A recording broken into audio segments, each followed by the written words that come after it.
Last summer in Paris, the U.S. men's gymnastics team had one of the highlight performances for all of Team USA. Now with the home summer games in LA on the horizon, America's top men are in New Orleans with national titles on the line. In the lead after day one, Stanford's Asher Hong seeking his second all-around title. Also here, last year's national champion Brody Malone. And the University of Michigan's Frederick Richard. Plus, Stephen Nedoroscik, the Pommel horse guy, is back as well, glasses and all. Men's day two from the Crescent City starts now. NBC Sports welcomes you to the 2025 Xfinity U.S. Gymnastics Championships. Nothing comes easy in the Big Easy, especially when it comes to winning national titles, which will be decided today inside the Smoothie King Center, New Orleans, Louisiana. Hello everyone, I am John Roethlisberger, joined by Olympic champion Tim Daggett. Tim, day one, it was all Asher Hong. He's got a big lead coming here into day two. Yeah, absolutely. I think 4.5 points, which is a lot. But even beyond that, he also has more firepower. He's planning on doing harder routines than everybody else. Can anybody push him? Well, actually, the person that's going to be closest is Frederick Richard. He did not have a good competition night one, but he has the ability to come back and be a little bit of a pressure point. So we shall see Asher Hong with that comfortable lead. The largest lead going into a day two of a U.S. Championships, which is saying something because there's been a lot of great gymnasts through history, but he's rewriting the record books. But right now we get to look at a guy who really made a name for himself in 2024 in Paris. And when I say he really made a name for himself, that's kind of a bit of an understatement because he became something of an American icon, went viral after that pommel horse routine in the team finals. Of course, it's Stephen Nedoroscik, more affectionately known as the pommel horse guy. Unbelievable. You know, it was really surreal to watch it happening and play out. I remember looking over at you at one point in time thinking that this is a movie, but if they made that movie, no one would believe it was possible. It was a statistically impossible run from the moment he set foot on the U.S. Championships through the Olympic trials. No one thought he would make that team, but guys on pommel horse kept falling. He made the most of his opportunity, got that automatic spot on the Olympic team, and then even in the games themselves, the U.S. performed in such a way that they had to end on pommel horse. So the drama built for 5 rotations until this guy put on the cape and took off the glasses and clinched that bronze medal. Movie of the week. And Steve, not just a team bronze medalist, also won a bronze on this event at the Olympics. He's a former world champion and he is off the horse right there. It's a very tricky element for him.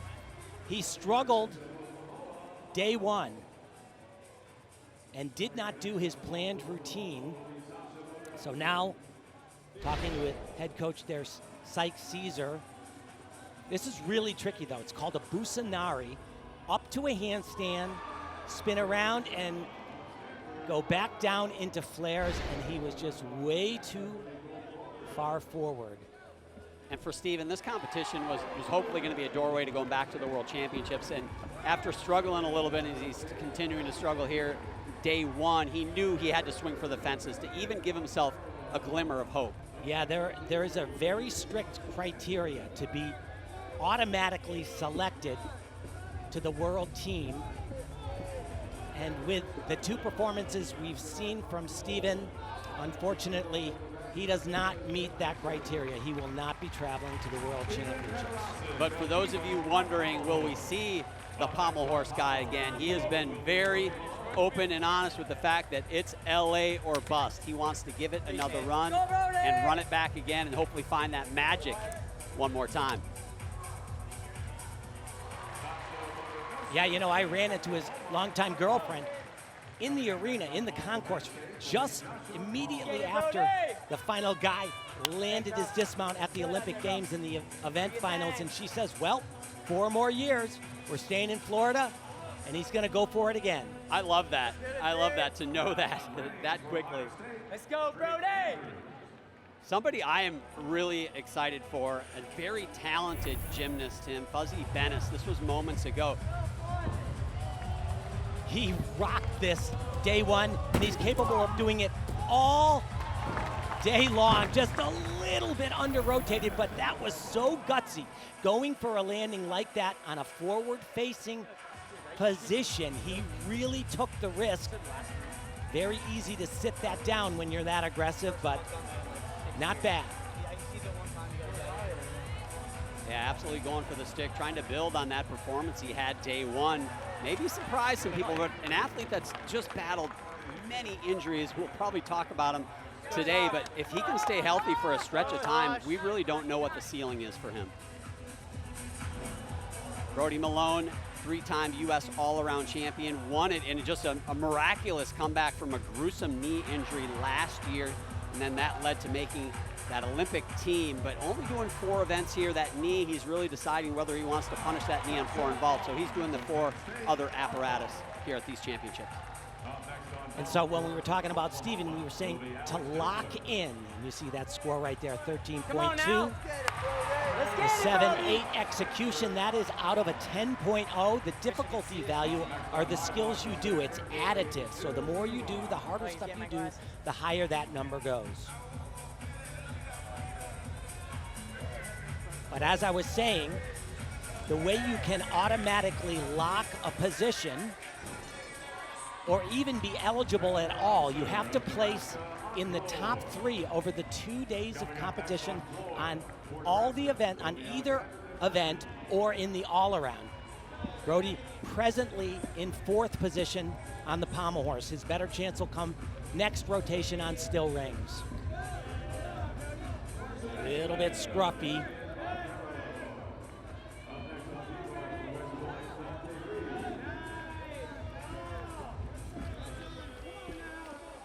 It's good. It was a little bit better day one, I would say, a little bit wider of a circle. He got some form deductions. It's not going to kill him at all, but I got to say, his day one pommel horse routine, maybe the best one I've ever seen him do, and this is not an event he's known for, but 2 days of hit routines, I'm impressed, honestly. You did say scruffy, though, Tim. I did. Yes. I don't know how he's going to feel about that. Probably not kindly towards me, but you know, I mean, it's a fact. You know, these guys, they train every single day to be their absolute best, and perfection is what they're going for, and if they are short of it, they don't like it. Come on now, let's get it, Joey. And he demands a lot of himself. Really set an example for the rest of Team USA on how to conduct yourself, and certainly work ethic has Brody Malone. Now another guy, kind of similar to Fuzzy Bennis, Josh Carnes, 5th after day one. One of those guys that has a similar gymnastic style, but just uber talented. And I'll tell you what, he was fantastic. Sans one thing in qualifying. He fell off the high bar, but I'll tell you, he really looked tremendous. Had he not come off the high bar, regressed the bar, I think he would have ended up 2nd. Same 2.5 vault we just saw. Oh, also going for that stick though, Tim. Absolutely. And John, the thing about that though is he takes that one initial hop, and unfortunately the judges don't stop judging, evaluating right there. Then he takes 2 more little hops. 13.8 for Brody Malone on pommel horse. You like it, Tim? Yeah, I would say it's a pretty accurate score. It's certainly not too low, right around where I would say. So a little bit of a disappointing day for the Olympic bronze medalist Frederick Richard on day one. Here is his pommel, or parallel bar routine rather, moments ago. And you know, the routine itself on parallel bars was good. It's just he really fluffed the dismount. Nicely done there. And if you're looking at the screen going, he doesn't seem to be wearing what other guys are wearing. That is because he's trying to champion a new look for the men's gymnastic uniform. He said when he was little, after a meet, his parents would take him out to a restaurant still wearing his gymnastics uniform. He said it was embarrassing to go into different restaurants.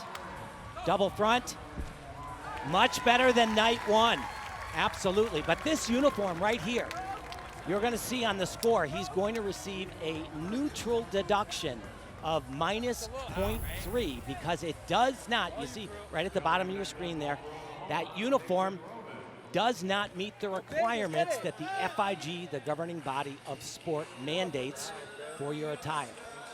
And if you didn't know, the FIG is very strict in their mandates. But there is Josh Karn's score, 13.5 for his vault. Must have gone over that line, Tim. 1/10 deduction there. Now we move over to the horizontal bar. This guy, man, talk about exciting in day one of this competition on the high bar. Taylor Burkhart, actually the leader on high bar after day one. And I was so disappointed, though, because he took himself out of the all-around by not doing pommel horse day one. Had he done it, he'd have been right in there. Look at this right here. Full twisting, reverse hex. It's called a Lucan. Another big release right there. Gorgeous stuff. And he's not done, folks. Watch this right here. Super high value. It's called a Winkler Salto. Does it as well as I've seen anybody do that. Lots of flight. Dismount. Triple pike. Oh, baby. Stop the insanity, Tim Daggett. Are you kidding me? Let's go, boys! Come on! That was fantastic, Taylor. That was fantastic. You know, I'm so happy.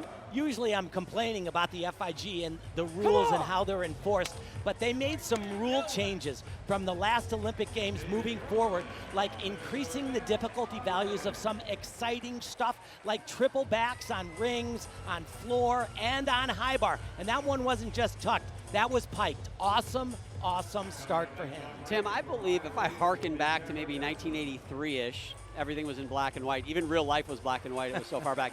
I think you did a triple back off high bar. Am I right? You did one off ring. I did it off rings. Okay. Yeah. Did you ever think someone would do a triple pike someday? Did that enter anyone's consciousness? Not on rings. I really didn't think that that would be coming down the pike until a guy named Donnell Whittenburg unveiled it. But watch this 3 times around, and you're exhausted by the end of the routine. And somehow, where am I?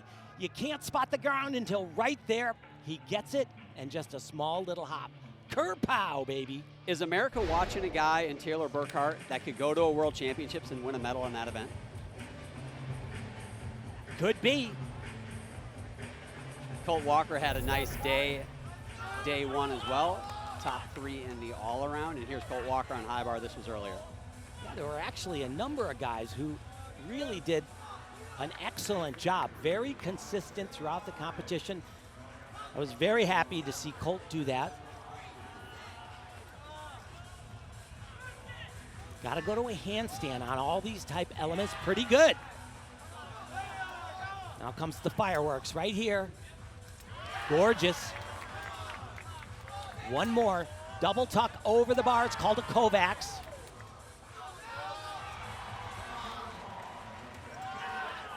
You know, and Colt has really dealt with a serious injury and has come back very strong and a great landing. Gotta do it, Johnny. Do it. Gymnastics 101. Fly high and stick the landing, baby. And that was fantastic. 13.75. 8.95, though. You pointed it to it for me, Tim. That's a tremendous execution score for high bar. Absolutely. You see at the bottom there, bonus 1/10 of a point. That's another upgrade to the rules, I think, that the FIG made. Stick the landing. Taylor Burkhart, a 14.455. Nicely done for him. We saw Brody Malone earlier on the pommel horse. And, well, the good news is we're not navigating this journey on our own. We've got the 3rd member of our team, Brittany Urton, and before the competition, she had the chance to do an arrival interview with Brody. Brody, back in action, enjoying yourself, I can see that, with the great music going on here. Back at the elite level competing since the Olympics, but you had said before that you honestly thought retirement was a possibility after the Olympics. Why come back? You know, I mean, just kind of took a look at my 2025 and you know, I was getting married, going on a honeymoon, and just kind of looking with my wife and seeing what we wanted for the next year of our life. It just kind of made the most sense to move back down to Florida and just continue my career for at least another year, just so we could kind of be together and, you know, be a couple. Congratulations, by the way. How has it felt to be back in this environment? It's awesome. I mean, day one didn't go exactly how I wanted it to go, but I mean, it's my first competition back in over a year, so I was excited to get back out there, and I'm excited to get back out there tonight and, you know, hopefully redeem myself. You teased this before. We did not purposely put you in front of the high bar. Okay. But in terms of this weekend as a whole, really, what do you want the takeaways to be? I mean, for me, it's just kind of getting back out on the floor, just kind of proving myself that, you know, I can get back out and I can do it and I can compete with the top of the top, especially since I'm not doing all around, kind of just focusing mostly on high bar, just getting back. So, yeah. Great to see you. Thanks for the time, Brody. Good luck. Thank you very much. And I'll tell you what, he really is tremendous on high bar, but it was a very, very unfortunate event. But he is world class on that event if he enters with a good mindset. We'll get a chance to see Brody on the horizontal bar in the 5th rotation. But in the meantime, his former teammate at Stanford, Asher Hong, gets his chance to go on high bar. And I got to say, this is not historically one of Asher's best events, but this is the one that really stood out for me on day one, Tim. Absolutely. Most improved event for Asher, I would say by far, was the high bar. He struggled in the past on releases like this. Big one right here. Oh! And he should stay down for a second longer. Make sure he's ready to go. You have 30 seconds to remount the apparatus. Once you stand up, he just doesn't get his hand around the bar. It was a little bit close for him. A little bit close, Tim. His face was inches away from that steel bar. Look at this. Yeah, kind of tough. And you know the thing that people don't really talk about, though, Asher's arms they're not very long. And so his variance is much smaller than if you got a guy with long arms. He can be way further away from the bar. Let's see if he repeats it. He does not. Whoa! Caught that one really late as well.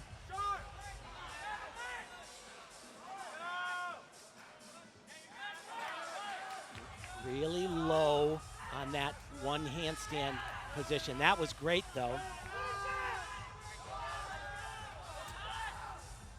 Double-double, laid out, great landing. And if you're at home going, gosh, I thought you said he was going to win it. Don't be alarmed, folks. He has such a lead, and he brings the highest level of difficulty into the finals as well. So he's got a buffer. Unfinished, unfortunate glitch for Asher Hong in the opening routine, but 5 more to go for him. The 2025 Xfinity U.S. Gymnastics Championships is brought to you by Nike, bringing inspiration and innovation to every athlete around the world. Nike, the official partner of USA Gymnastics. By P&G, proud worldwide partner of the Olympic and Paralympic Games. By Prevagen. And by Xfinity, the Xfinity 5-year price guarantee. One internet price, 5 years guaranteed. One rotation in day 2 of these Xfinity U.S. Gymnastics Championships, and the big leader after day 1 was Asher Hong. The lead has been shrunk down, though, right behind him, Fuzzy Bennis and Colt Walker. 5 rotations left.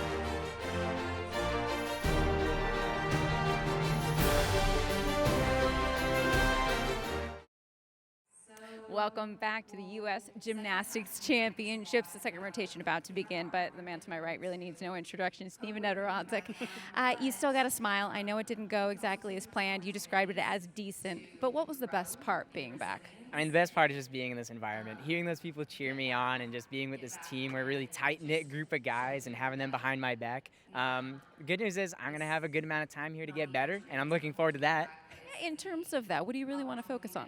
I mean, honestly, I just think generally 3 months was a little bit rushed for me. And I just think getting more numbers in is just going to help me a lot. But also, now I have time for upgrades and stuff, so I'm looking forward to it. And you had said to me earlier that you were really excited after Paris, the growth that you saw in the interest surrounding men's gymnastics. What are your hopes as we look forward to LA 28? I mean, I just hope people tune in to World Championships this year, cheer the guys on. We have a lot of medal contenders, so I'd love it if people cheered them on. We look forward to it and continue to cheering you on. Thanks again so much for the time. Enjoy the rest of the meet. Oh, thank you so much. John? Well, I heard his Paris Olympic Games, I said, was like a movie, and he wants a sequel. He's going to be needing to come back from a little adversity. That always makes a movie better. Yeah, he will. Well, talk about adversity. You want to look up the definition of perseverance. Well, case study, look at Donnell Whittenburg. Tim, this guy, his first Olympic attempt was 2016. Ended up as the alternate. His second attempt was the Tokyo Olympics. Didn't make that team as well. Third try, he goes for Paris. Ends up as the alternate for the second time. And here he is at almost 31 years of age. And to add to his story, coming off an Achilles tear that he suffered last fall, but he says that motivation to compete on the Olympic floor is what is pushing me. And he says, hey, I got to keep going. There's only one Donnell. This guy, most athletes hope to get 2 shots at it. This guy, he's in his 4th quadrennium, as we call it, 4 years leading up to the Olympic Games. What a story. Unbelievable, really, John. And he's in the game, believe it or not. And one of the main reasons you're looking at Donnell on the screen right now, and he has said this himself, is that the new rules really benefit him a lot. He's always been known for doing the huge gymnastics elements, and he's got one skill at the end of this routine that bears his name already. It's the Whittenburg. We saw triple pike earlier on high bar. He's going to do one off rings, which I never thought I would ever see, because it's so ridiculously hard. He has been monster strong his entire career. Look at that, he just pushes from one strength move to another. Ridiculous how hard that is. Can only do 3 strength parts in a row, so you got to do a swing element, and that fulfills it right there. Now he'll do 2 more. This is called a Maltese. Very nicely done. Oh boy, and he doubted himself a little bit there. He has that huge dismount. Really got to put this to his feet. Triple back in the pike. Oh. That could have been real bad. Wow.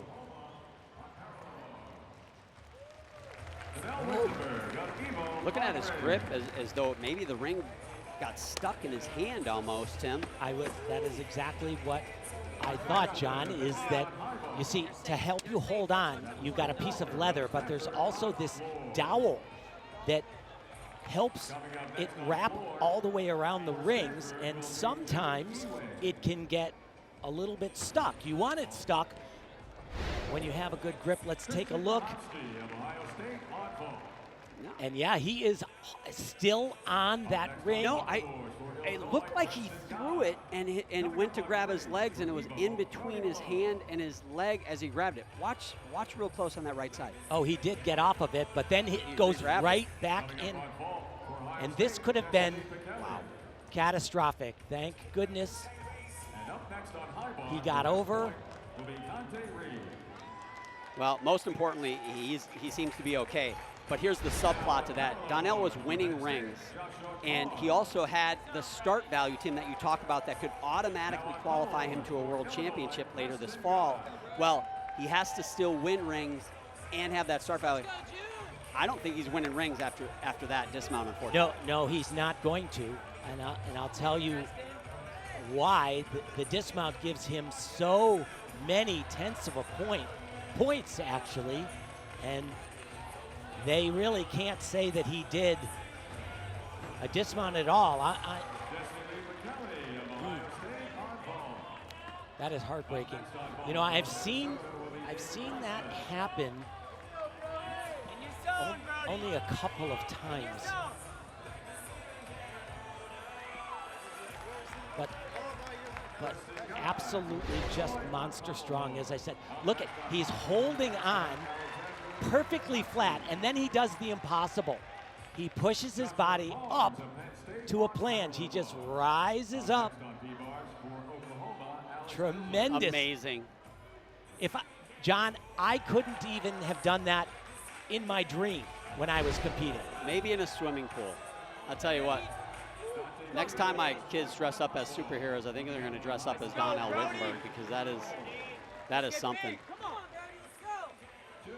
And really, rings was pretty much the only way that he was going to punch that ticket to Jakarta in the Worlds in October. And that is a shame, not just for Donnell, but for Team USA, because the routine that he's capable of doing with that triple back. Great shot at the medal. 13.013. Unfortunately, big disappointment. More adversity for Donnell Whittenburg. Now next up on rings, Brody Malone. And, you know, with someone else's misfortune comes opportunity, and it's right here for Brody Malone. He was, after day one, in third position on the still rings. With that score right there, I would say Brody can easily pass Donnell. And that's the key piece. To be able to be considered for the world team, you have to place in the top 3 on at least one event or in the all-around.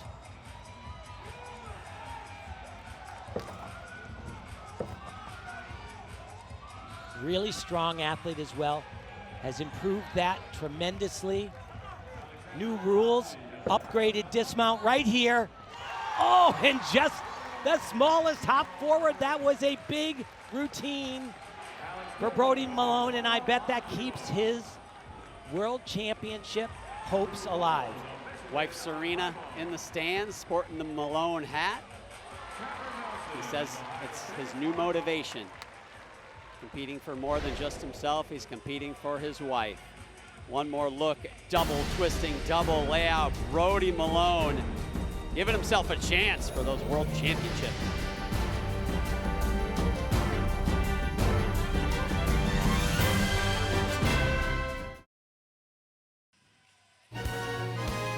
The NFL season kicks off with an historic rivalry. The defending Super Bowl champs, the Eagles, host the Cowboys. NFL kickoff presented by YouTube TV, Thursday, September 4th on NBC and Peacock. I'm sure our producer, Billy Matthews, is really feeling good about himself. He's an Eagles fan.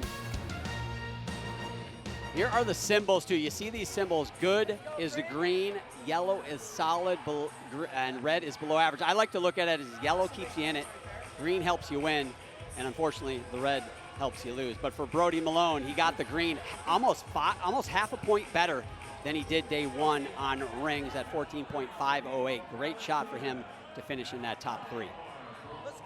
Another great ringman. Only doing rings here at this competition is Alex Diab, 3-time champ on this event. And actually won this event last year at the Nationals. His dad was also very strong performer, NCAA champion as well, 2 times. This is really critical, very level. That has improved quite a bit. Beautiful position there as well.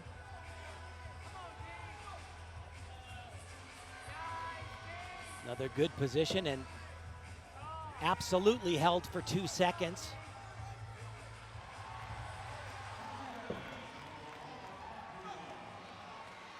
Alex, unfortunately, has had somewhat of a long-term injury with his knee. We're talking to his coaches, and they said it's just not right.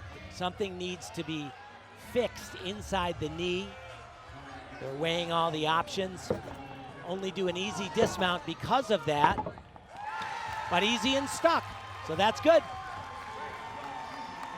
Could not have done it much better. Gives a fist bump to the crowd. Nicely done from Alex Diab.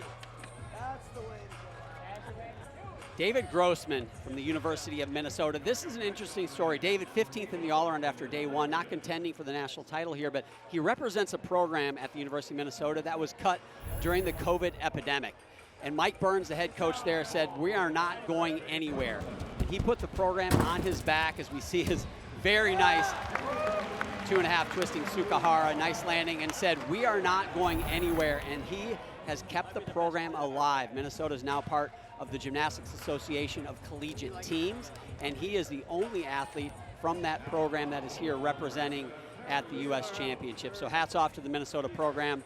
They are alive and well. Now your leader after the first rotation here of day two. Had a huge lead after day one, however. It was about cut in half after that fall from the horizontal bar, but here he is on floor. Another very strong event for him. Doesn't have a lot of weaknesses. Combination, tumbling run, money. Really wants to key in on the landings. This is a double twisting. Excuse me, it'll come up in a little bit.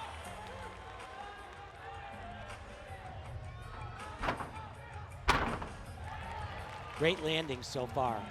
Here we go. Double layout with 2 twists. Very, very hard. Got to try to just absorb. Oh, baby. And to do that late in his routine, amazing. And night one on floor, he was phenomenal. His dismount was a double twisting, double somersault. And this is a new requirement. Like I said, new quadrennium, new rules. He did this as perfectly at the end as anyone I've ever seen do it. Double, double. Oh my, that is world class right there in a big, big Asher Hong way.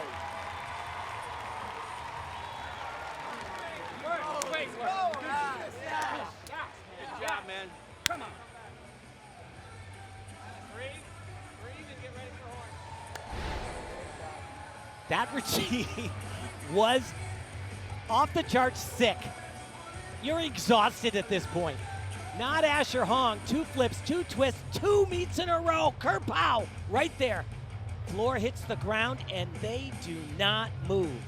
I'll tell you what, it's easy to measure an athlete in their moments of greatness, but he fell on the high bar and he turned around and he absolutely hit a grand slam home run on floor exercise. Asher Hong not going anywhere.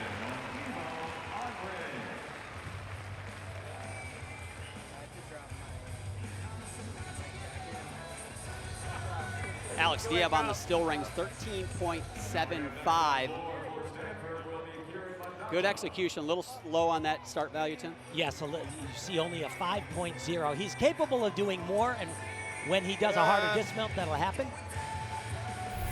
Well, Patrick Hoops, he very close to taking Steven Nedoroscik off that Olympic team last year. Tremendous on this event, was outstanding here day one, trying to possibly maybe get his shot at a World Championships later this fall with this very horse routine. This was moments ago. I can't imagine the USA going to the World Championships without a pommel horse specialist. They might even bring 2. And this guy, oh boy. What a save. That was a save and a half. That jet was going down, but he said no way. Back on track. Nicely done. Swings very aggressive, good body position. The judges want to see a board-like composition, just as straight as possible. He had to struggle early on, but I give him major props and points for staying on. Absolutely, that was a savvy save on that one pommel, no less. But look at that, a 15.525.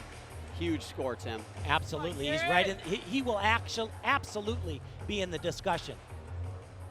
Asher Hong on floor exercise of 15.208, and man, that was, you're gonna have a hard time finding the better floor routine than the one Asher Hong just did. Frederick Richard, so a little bit of a struggle day one as we talked about. Good start to this competition, and here event that he really can shine the high bar.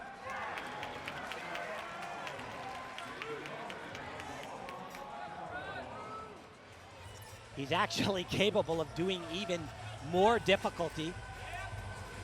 Very good start right there. Watch, he just floats on this.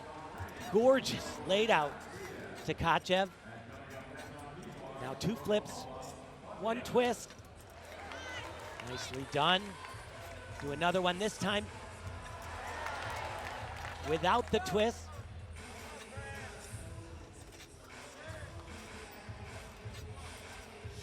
So far, so good for Frederick. Really had a hard time on his dismount day one. This is new, triple back.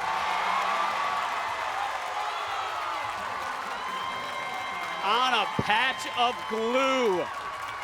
I'm speechless because I was smiling so big right there. I couldn't get any words out, John. Like I said, he really struggled day one, took many steps out of it, lost more than a point on the dismount, and in that one right there, should lose nothing. A 13.45 day one on horizontal bar, 14.65. What an improvement. And now he's in third right now on the horizontal bar. Again, Tim mentioned to give yourself a chance at a world team spot, you need to be in the top 3 on something. Right now, hanging on barely, but he's in the top 3 on high bar.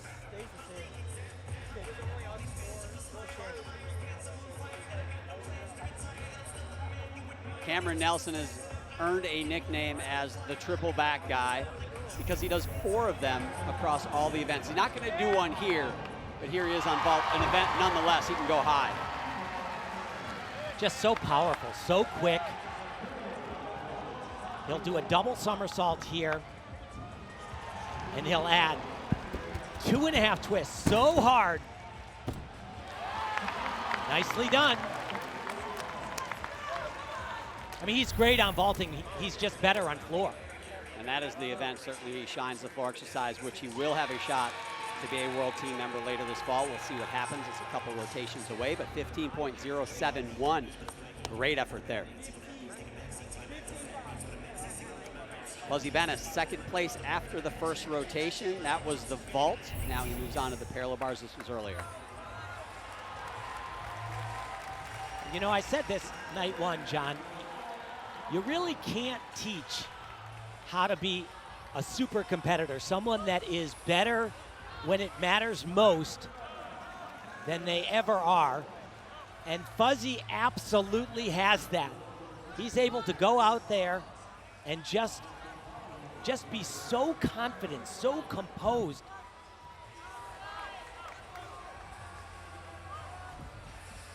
His breakout meet came last year at the second day of the Olympic trials, where he ended up in 6th position. Shocked a lot of people, but that's one of his trademarks right there too. He is just so soft on the landing, able to absorb every force so he doesn't have to move those feet.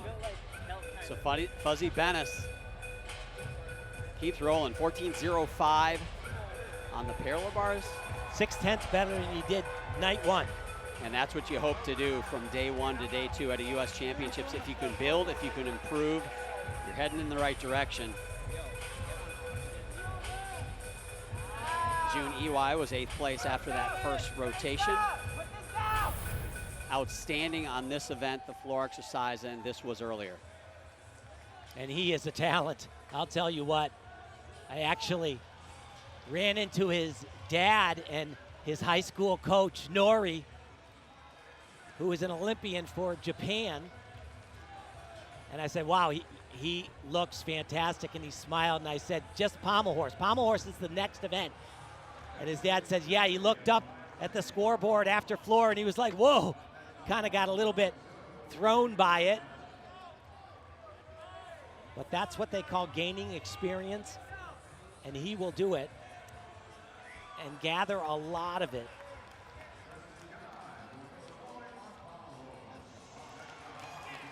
You know, he might not be exactly ready yet, but he will absolutely be a factor. in my opinion, just from watching him here. Just so effortless on floor exercise. Seen some good sticks. Do we got another one? Almost. Double pike somersault, little slide back. He's got game. Nicely done for the 19-year-old from Louisville, Texas, the Stanford Cardinal, 14.655.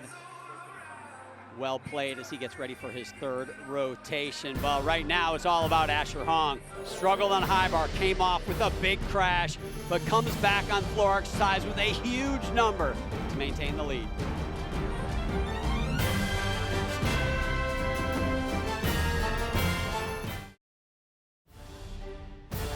Standings after the second rotation, Asher Hong still in that top spot. Fuzzy Bennis, Colt Walker round out the top three, but Tim Daggett said it was going to happen. Frederick Richard still in fourth, but he's less than 4/10 behind the top three. Could Tim be right? Could he move all the way to second? A lot of gymnastics to go to determine that one.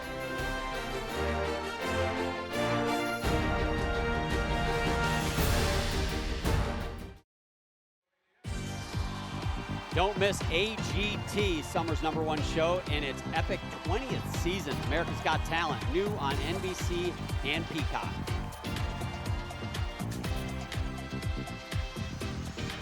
Back in New Orleans, day 2 of these U.S. National Gymnastics Championships. Out of White Bear Lake, Minnesota, 22-year-old Charlie Larson actually competed for the University of Minnesota Gym Act program, but the coaches from Michigan saw him on floor and said, we need him on our team. Talked him into it. He was a big factor for the Wolverines this year, helped them win that national title. Maybe one of the most natural tumblers I've ever seen in the world. Guess where he grew up? In what gym? Twin City Twisters, John. That's a good gym. You know what? One of his idols? Sunisa Lee. He said she'd learn a double layout, I'd learn a double layout. Fellow Minnesotan, Sunisa Lee. He is just so powerful. His legs are capable of so much. Actually had compartment syndrome in both of his shins. Had operations on both of them to relieve some of the pressure.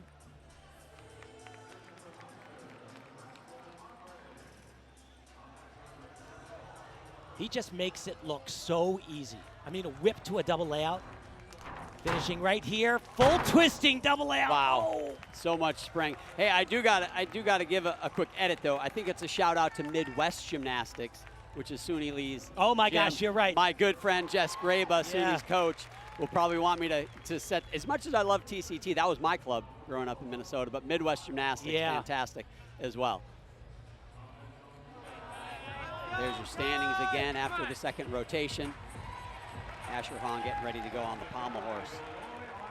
And obviously he increased the lead that what he had lost on high bar, he got a lot of it back. He definitely did. Josh Carnes now on the horizontal bar. Had a great competition, Tim, day 1, but except for this spot right here, which ironically one of his best events. Absolutely. That's what I wrote down. I said fantastic competition, except for this skill right here. It's called a pagan. Got to get to the bar. Nicely done. Nowhere near done though. Whoa. He was my goodness. On the end fingertip grab. He actually connected those two elements day 1, which is off the charts.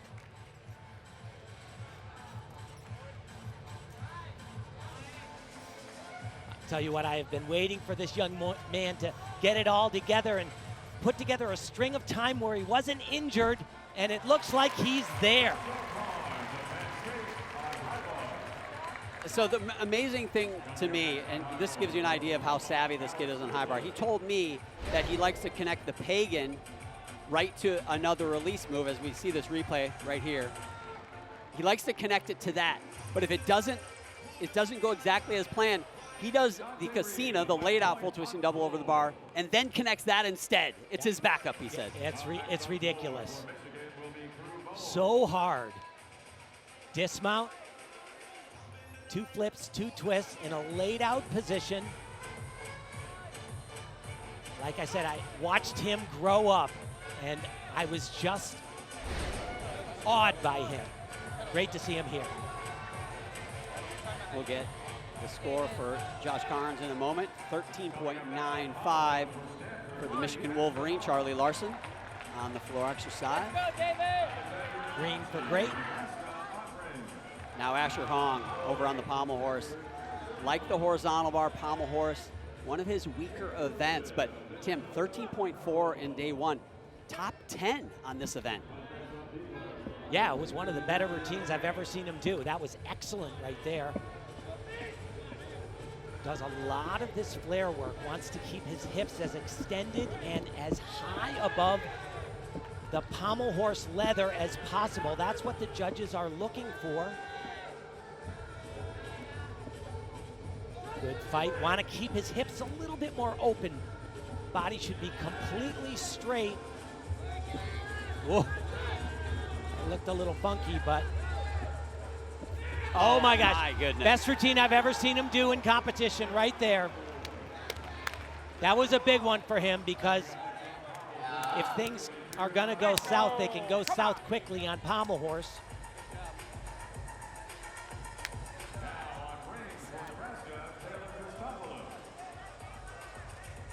He just looks really focused, you know. Right after the Olympic Games, a lot of people did a lot of different things. Many of them went out on tour. They traveled the country. He said, I had to get back to Stanford, had to get back into the gym. His younger brother was an incoming freshman, had to show him the ropes.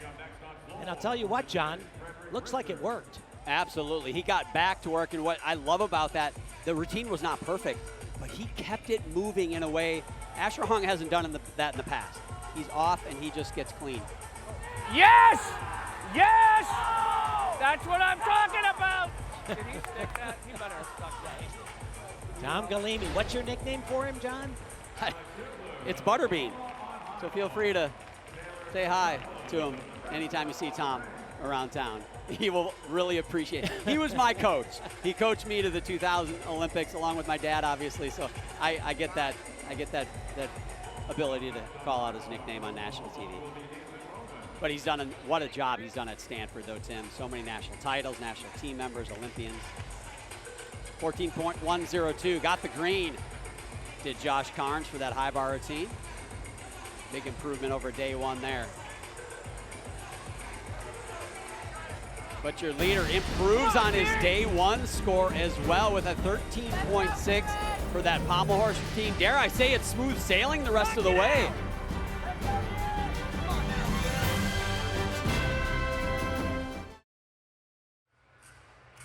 Welcome back live from New Orleans. Final night of the men's competition underway. Colt Walker currently in third after the second rotation. He's about to get set on pommel horse. He just recently graduated from Stanford University with a degree in mechanical engineering. He said he's really fascinated specifically by robotics at Stanford University. He and a team actually built a robot as a part of a competition, and they finished second. Quite impressive to take a look at that. He told us earlier that he loves that he can use the analytical side of his brain also in his gymnastics. See, there's so many ways to dissect and execute a skill, and there's a lot of physics behind it. And John, get this, a potential engineering career in his future, but right now he's taking gymnastics year by year and told us he's building his dad lore. What does that mean? Well, adding to the list of stories he can tell his kids one day. I love that, Britt. And I also heard he's thinking about working in mechanical engineering while he's training.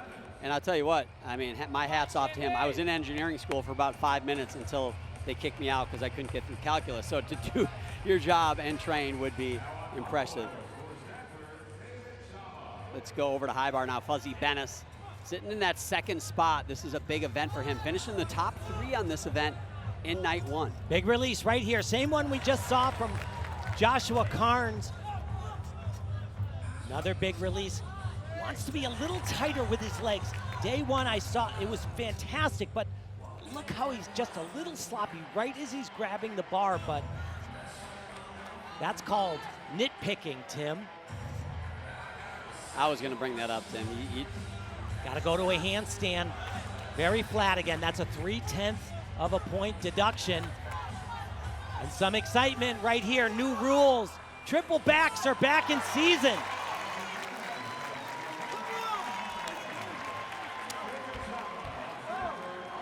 I'll tell you what, the guys that are right on Asher's heels, they are just not faltering at all. It is great to see.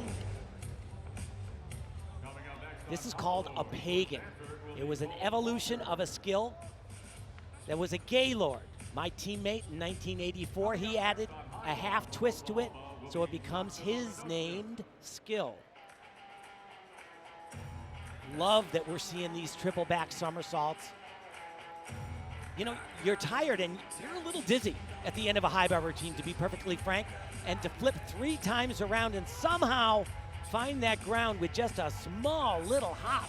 Fuzzy, you are on fire. Absolutely rolling. Got that nickname Fuzzy because Mom and Dad went to the sonogram and the nurse said, picture's a little fuzzy. Yeah. Thought about changing his name permanently to Fuzzy, and his grandma said, No way. you are not allowed to do that. His real name, Aiden. That's a good name. Yeah. Aiden's a solid name. Cole Walker now. Sitting in that 3rd spot. Here he is on Pommel horse. Big hurdle. He is much improved on this event, though. One pommel work. Oh, boy, got a little bit funky there.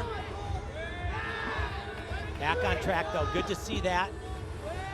Little bit of form there. Just got to get off here. Oh, boy, that was not planned right there. He did an extra full pirouette. It was a very good decision because I don't think he would have crossed over the body of the horse, which you are not allowed to do. So that was an upgrade and a good one. Yeah, he was off a few times in that pommel horse routine, Tim, and kept it on track. Kind of like Asher we talked about earlier, minimized those deductions.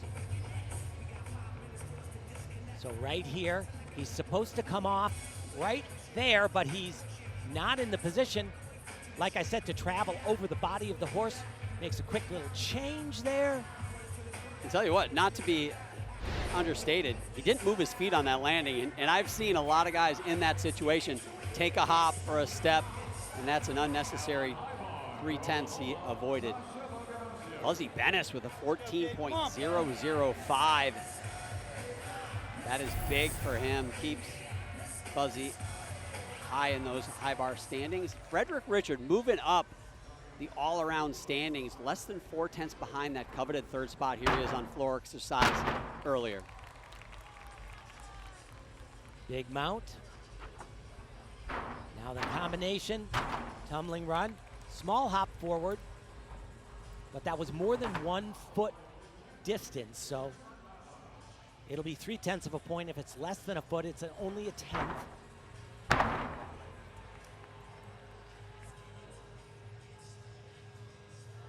Most of the gymnasts don't like the addition of the scale. The FIG, who makes the rules, added that, but they've already amended it, which is not in place for this competition, but after it, you'll be able to fulfill the requirement in a variety of ways, which I'm sure a lot of guys are very happy about. 2.5 twists right here. You know, it's good. He's got a bunch of little hops, though. Night 1, way over on this. Double pike, opens up nicely, much better done. His landings everywhere are at a different level today. Really good.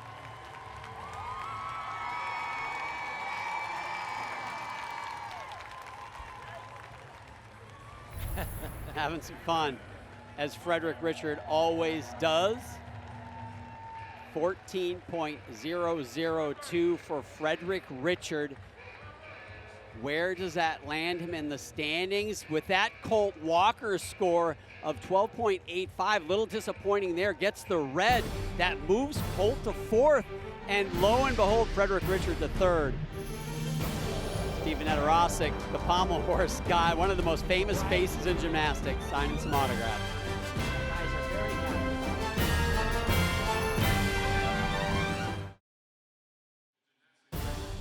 3 rotations in day 2 of this U.S. Championship. Asher Hong still comfortably in that lead, 3.2 over Fuzzy Bennis, but look out, objects in your mirror are closer than they appear. Frederick Richard moves into the top 3, just about a point behind Bennis.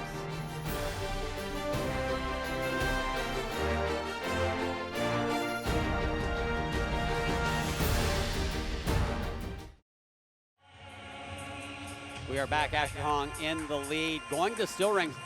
He's got a comfortable lead, Tim, and in my assessment, going to his 2 best events, that lead should only be extended, the rings and the vault. Absolutely. I mean, he's tremendous there.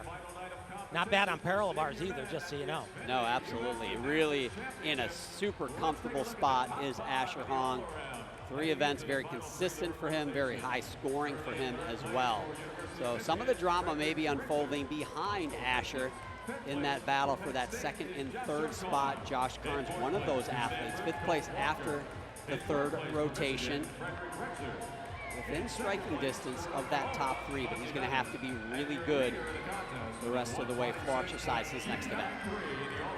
You know, he's relatively young, but, you know, he's basically done with college, and he said, I'm just not at my peak. You know, in 4 years' time, he feels strongly that he'll mature a little bit, and 2028 will be perfect timing. It's good to think that way. It is, but here's the funny thing. It's 3 years now, man. Time in Olympic years flies by quickly. Very nicely done, very patient.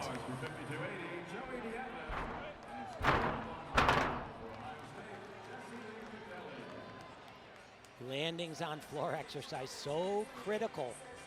There are a whole bunch of them.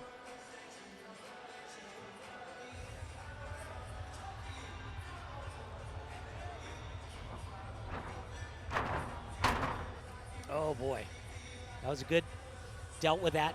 His scale is not great. Look, his legs should be at least horizontal, and he never stopped moving. It was like one of those weather vane things.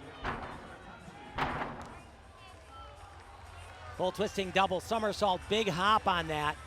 Maybe we might need a scale clinic, Tim. Yeah, it's like, it's so surprising to me. All of these guys, they hate that requirement. They haven't had to do it. You know, when they were little kids, it was probably in their first compulsory routines, but they don't like it. We've heard it shows. We've heard scruffy earlier in the competition. Now we've heard a weather vane. I'm not sure how that one. There it is. Look at the position right there. There are so many things wrong. Look at the front knee. It is bent. You can't do that. The back leg should be horizontal, and it's not. Head should be up a little bit. Arms should be pinched in the back. Oh, boy. Bent weather vane is what I'm hearing from you, Tim. Sorry, Josh. We love you, Josh. Great gymnast. You are a great gymnast. But overall, a very good floor routine for a guy that is trying to stay near that top 3. Got his job done there. Now we got to wait and see who the others in that top mix are. Alex Natashi, University of Nebraska Cornhusker, 8th place after the 3rd rotation. And this is an event he's really become known for. Can go big here. This was earlier. Romanian heritage. His mom was a great Romanian gymnast, and they're great vaulters, as you know, John. Watch this right here. Triple twist. That was fabulous. Stuck at day 1, though. Day you one, know he's a little disappointed. Day 1 was a little bit better, but that's great. Trained just down the road from where I live in Knoxville, Tennessee at Gym Tech Academy, coached by Matt Henry, outstanding junior coach. The Nittany Lion, Josh Carnes, a 13.3 in the yellow. Going to keep him in the mix here in the middle of the 4th rotation. Still waiting to see Frederick Richard coming up on his next event.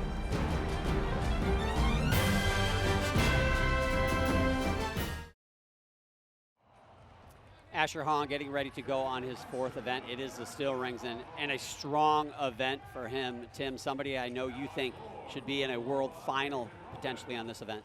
Yeah, I thought in Paris that he really got kind of screwed.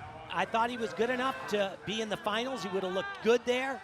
I don't know if he would have come out with a medal, but he would have certainly been in the hunt. He's got everything.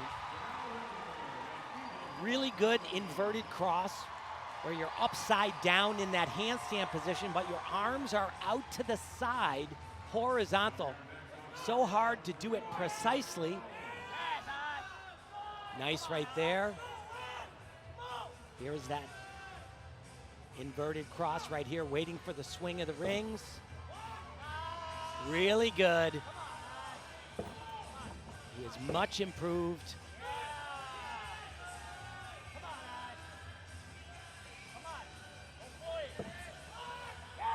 Really, really strong.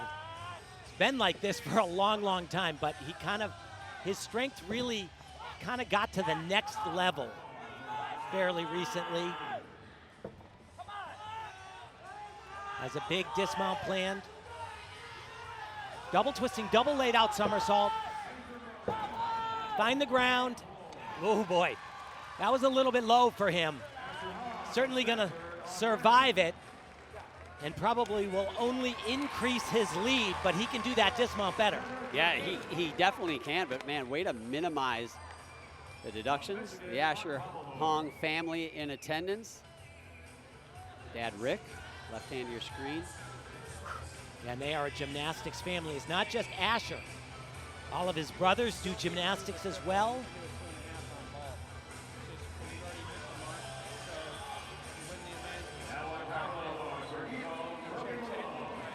But you got to do reset, and then you can do cause fall and a half.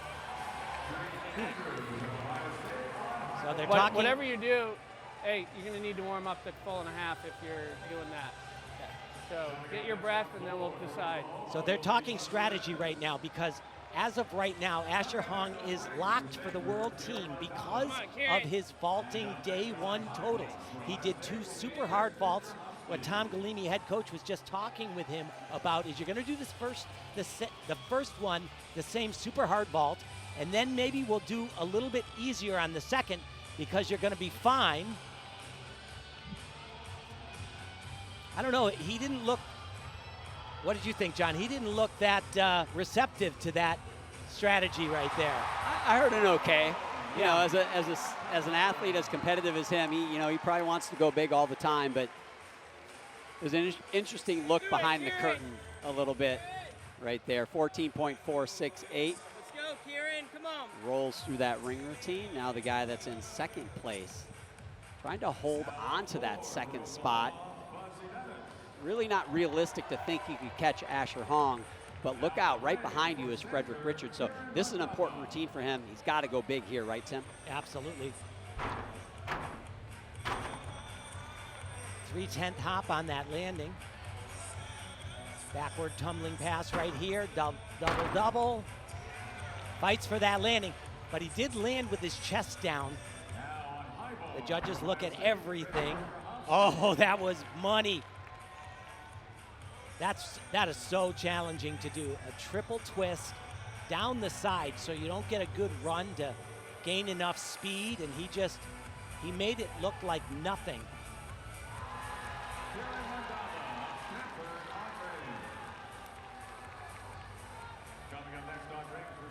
Some athletes, they are just so capable when it comes to landings. He's just so calm, and that doesn't come easy. It is so easy to second guess yourself, start making an adjustment a little bit too soon, take a step, take a hop.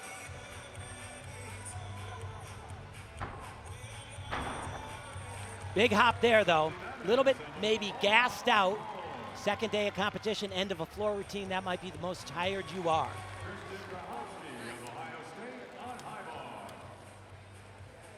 We'll get his score in a moment. 3-time U.S. all-around champion. Brody Malone won it last year in a big comeback, and that is our Prevagen memorable moment. Here it is.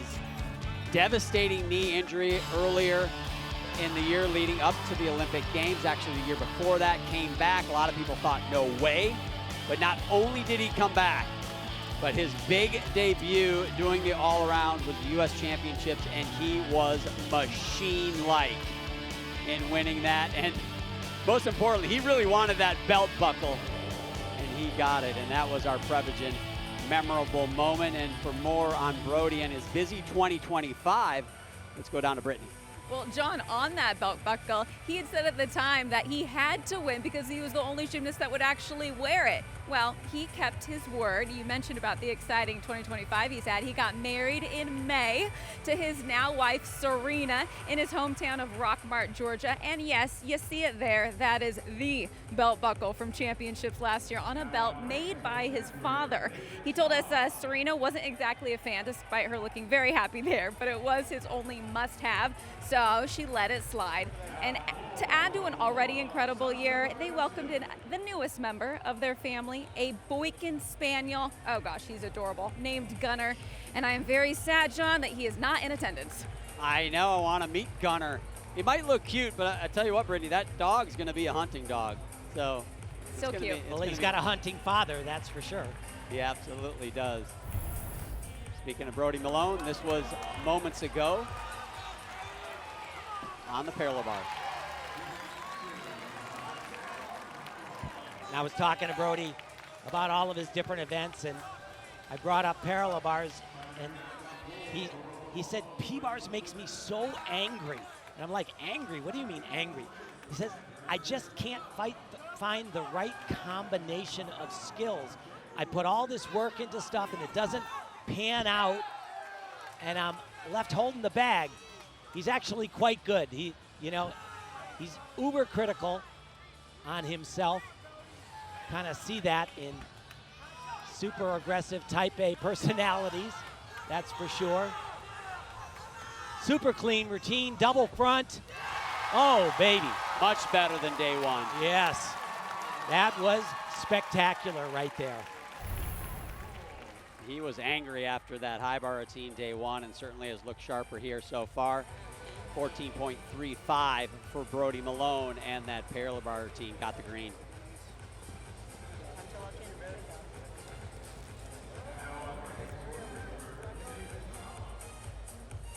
Fuzzy Bennis, that floor exercise, 13.5. He's going to go to horse and rings. You know, talk about him trying to hold on to that second spot. Those are his two weakest events. He is really going to have to be clean there if he wants to stay in that second position. Well, hard to stay on horse in any situation. And rings, he's just not physically that strong. So, yeah, he's got his work cut out for him. So, the mechanical engineer needs to be robotic here. Colt Walker moved into the fourth spot, was in the third position most of the competition. But Frederick Richard moved ahead of him on the last rotation, trying to get it back here on rings. Very nice flange. He'll do another one. This is swing to strength right here. You got to show that in the routine as well.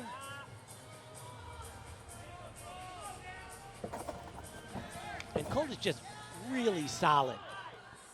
However, this routine doesn't have the massive start value, D score, but so clean. Small little hop on the landing. Very good job. Great work, man. Nice job, Cole.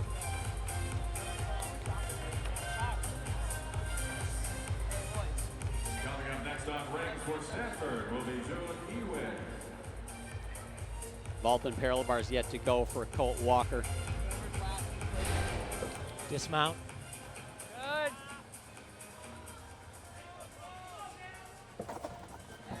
Work. There you go.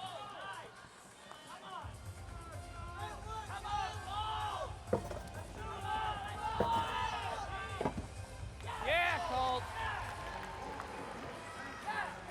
Tim, did you hear your coaches when you're competing?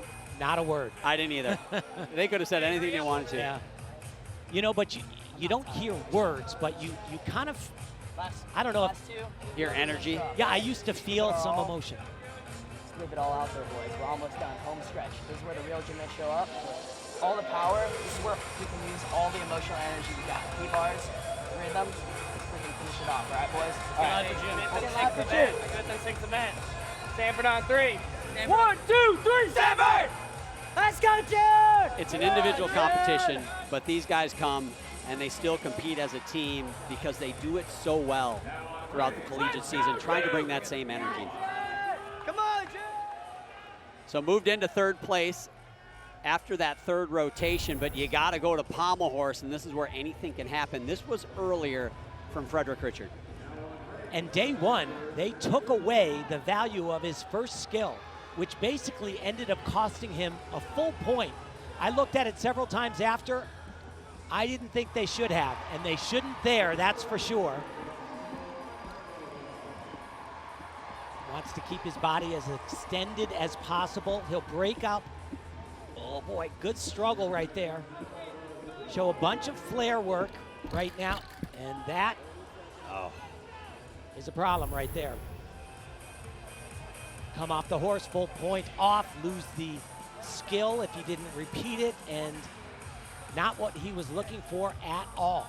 No, he really looked like he'd sharpened up from day one, but that 13-0 for him is going to hurt him on Pommel horse.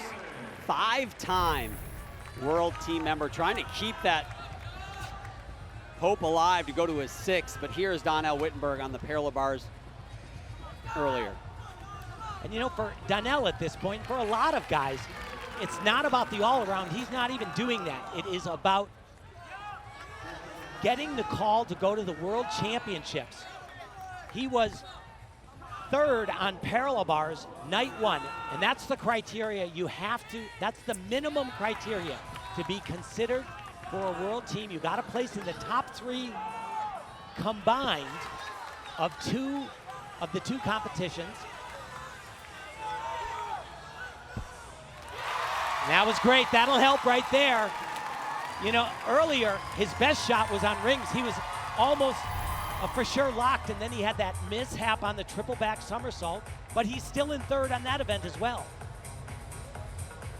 Trying to make his 6th world championship team, and he's gone on the road to giving a shot for his 4th time to make an Olympic team is Donnell Whittenburg. Well, the headliner, Asher Hong, coming into tonight, still holding that spot.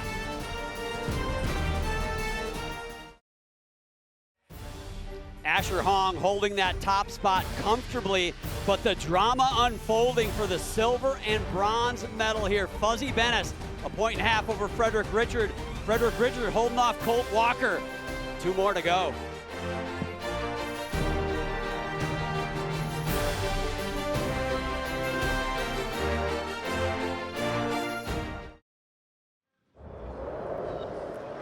Satva presents the dream routine, none other than Asher Hong's floor exercise. Who else could it be? Look at this right here. Kerpow! Unbelievable. Looks a little bit like Batman. Angry Gymnastics, Kerpow from Daggett, and that was a look at the Satva dream routine. You know, Tim, you commentated my gymnastics. Never once do I remember ever getting a Kerpow. Kind of hurts a little bit. Here's what we're looking at. Heading into the 5th rotation. Again, Asher comfortably in control. Fuzzy Bennis, Frederick Richard, Colt Walker, even Josh Carnes in the hunt there for that silver and bronze medal. And now Frederick Richard on still rings, Tim. You want to go when you're fighting for a medal. You want to go to your strong events. This one, not necessarily that for Frederick. No, it's not. But it's hard to really mess up or fall off the rings. Don't tell Donnell Whittenburg that. Exactly. I was just going to tag it with that. Strength is so critical on this event. Got to show definite positions and hold for 2 seconds. 1 1,000, 2 1,000. Position was a little bit low.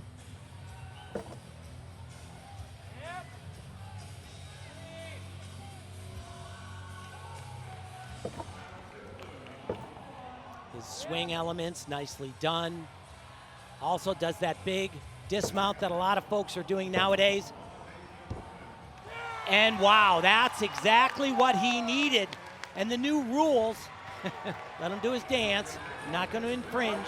The new rules give him an extra 1/10 of a point bonus if he sticks a dismount like that. Easy. Yes, sir.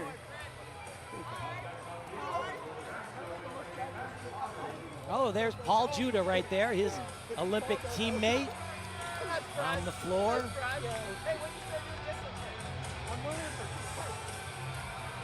Fellow Olympic bronze medalists as well. Asher Hong now leader after the fourth rotation. Going to vault. This is actually a rotation, Tim. He can lock his spot on that world team. Needs to average between his two vaults of a 14.205 in order to do that. Hardest piece of gymnastics being done here and worldwide. Right here, right now. 3 flips, 1 twist. Oh, baby. And he just held on to that a little bit long. I tell you what, we haven't seen great landings on that vault at this competition, Tim, but I contend that vault looks better than I've ever seen him do it. It's the most comfortable, and he makes it easy. He went over the top. Yesterday, in day 1, he was way off to the side, just a little bit off to the side right now. Just needed to open his body just a little bit, and you can't land and lock your knees. If you do that, you're either going to get hurt or you're going to take a lot of steps, and that's what he does. So 3 flips.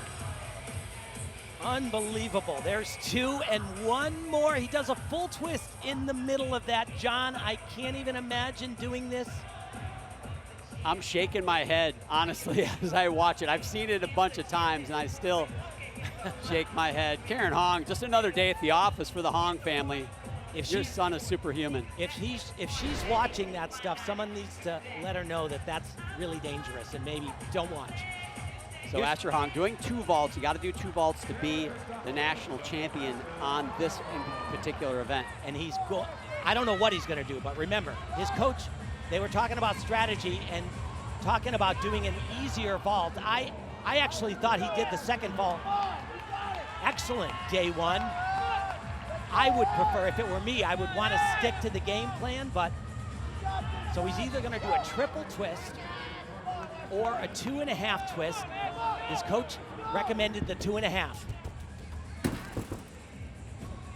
And he did it, and he did it well. Easy. Actually, it looked like he kind of threw his arms above his head as he was coming into the floor, Tim, to slow himself down. And that's big. I think that's pretty much gonna do it right there. I can't imagine that someone is going to finish ahead of him. So 2.5 twists right there. Spot the ground over your shoulder and just the smallest of hops. That was a 1/10 hop, judges. Asher Hong has a team medal from the Olympics, from the World Championships, but he has not yet won that individual medal on that world stage. Absolutely a great opportunity, Tim. I think not just on vault, possibly on rings, but the way he's looked so far here, all around is not out of the question for that young man. Oh, absolutely. Frederick Richard, a 13.55 for that still rings routine. Now Cameron Nelson, the triple back guy, and this is where that nickname is really earned. In pike position right here. Oh boy. Big hop backwards, both feet out of bounds. That's 3/10. This is what nobody's done. 2 of them in 1 floor routine. This one in the tuck, much better right there.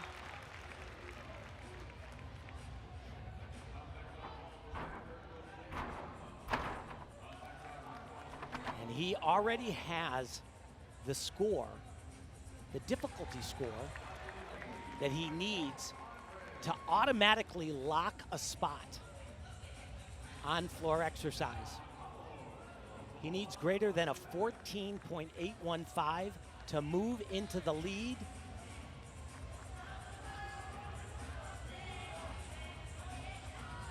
Which is not a small number.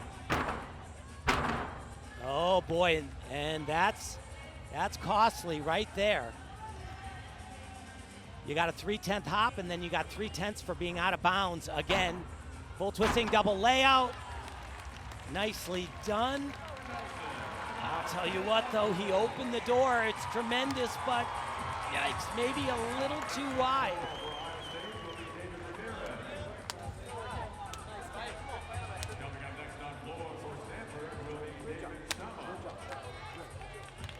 And that is the type of floor team you would love to see at a World Championships. Who knows, 3 years from now, maybe an Olympic Games, as you see one of his coaches from Ohio State.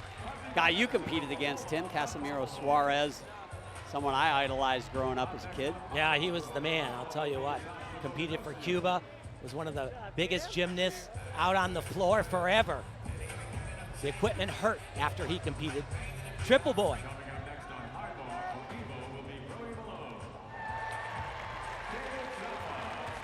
Brody Malone now moves over to his event, his best event, the horizontal bar. He's a world champion here, Tim, but he looked anything but that in day one. He was all over the place on this event. Yeah, it was, quite frankly, it was shocking. I think he had 4 falls. Came off the bar a bunch of times, and yeah, it was unbelievable. But he truly is capable of winning a gold medal in any competition. It's new for him right there, better than he did day one. Got to go over the bar on this right here. Very good. Now, huge combination right here. Got to be quick off the bar. Gets it. It's so hard. Really good. It's a new man today. Just got to put this dismount to his feet. One of the most difficult routines being done in the world. Any event, right there, Brody Malone, Redemption City. What a day for Brody.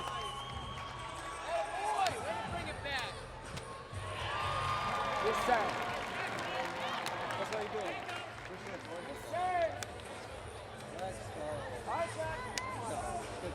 If you want to have a great comeback, you have to have had some struggles, and he certainly did day one, but none there at all. That was really just spectacular.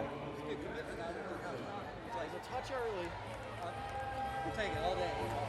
You don't normally do that. That was like I'm putting it on the bar. That's good, man. You need that. And believe it or not, he's actually capable of doing a little bit more. He can connect 2 of those releases and is planning a triple back somersault in the pike position. It would take him to the stratosphere with a 17.2 possible maximum score, which is ridiculous. Small little hop right there.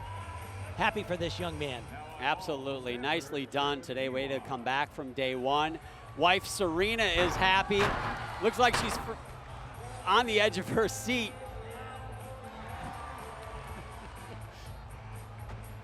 Family members of gymnasts. It's maybe the hardest seat to be in at a gymnastics competition, but she's forgiven him for the belt buckle, clearly, Tim. Yes, she has. And look at that, 6'5" difficulty and a 16.251 for Brody Malone. Unbelievable. So that's 6'5". That is the score he needed, the difficulty score, to auto-lock if he also won the event. And right now, though, unfortunately, 5th on high bar, but that gives him the chance to be selected. 41st on high bar after day one, by the way. What a jump. Good.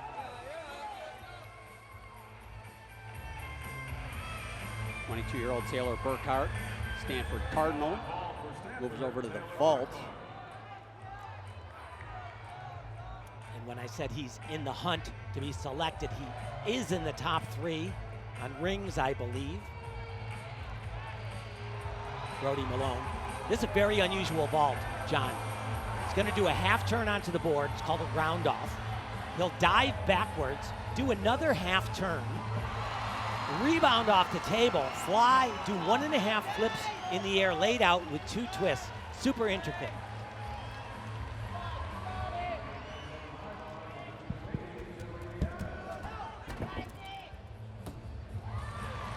Very nicely done.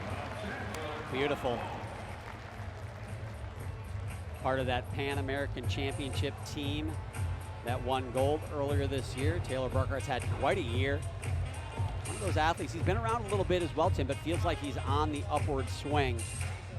Trying to give himself a shot as we head towards LA. Certainly somebody to keep an eye on. This was Fuzzy Bennis. We told you guys he's coming to 2 events that are tough for him, the pommel horse and the rings. Here is his effort moments ago on pommel horse. Yeah, but what I've been saying all weekend long about Fuzzy is he's just so capable a competitor. Does not get rattled at all. Staying on that one pommel for 4 individual skills, and oh, he didn't get rattled, but he got a little ratty on it. Legs a little bit bent.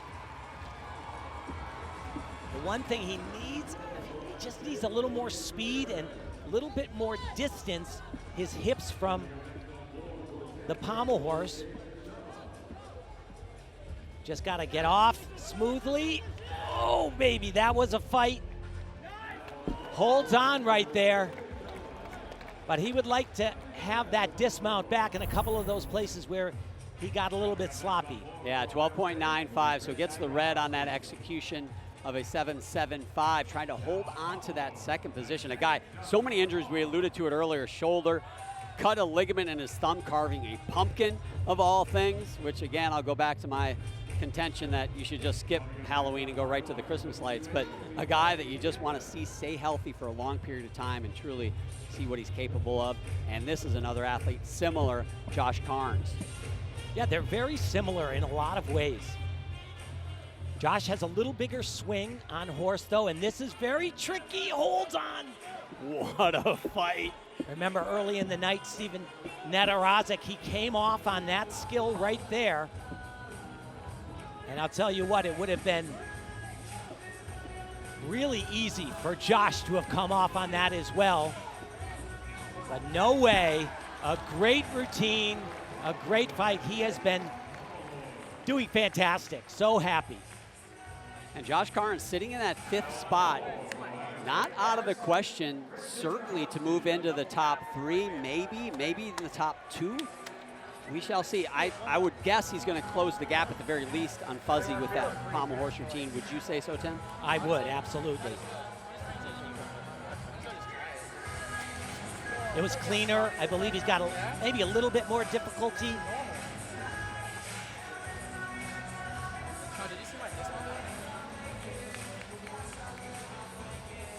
Taylor Burkhart, 14.117 for the Stanford Cardinal. 4th place after the 4th rotation, trying to move back into that top 3. This is Colt Walker, and I think a great opportunity, Tim, for him to do that, to move back in the top 3. Vault, a good event for him, and he'll finish on his best event, the parallel bar. Just got to improve the landing from day one. Had lots of power, much better. Just a small hop forward, but it was far more controlled. I think he actually had better form in the air as well. And it's a green, 14.05 for Colt Walker on that vault. If you're seeing jackets on these athletes, it's chilly in this arena a little bit. Keeping it cool. Yeah, last night, a lot of the women had blankets they were walking around with. June EY there in the foreground from Stanford. Cameron Nelson, a 14.751. That puts him in 2nd place on the floor exercise behind Asher Hong. So it'll be a discretionary pick for Cameron Nelson if it does get him to the World Championships. Josh Carnes, a 13.65 for that pommel horse routine.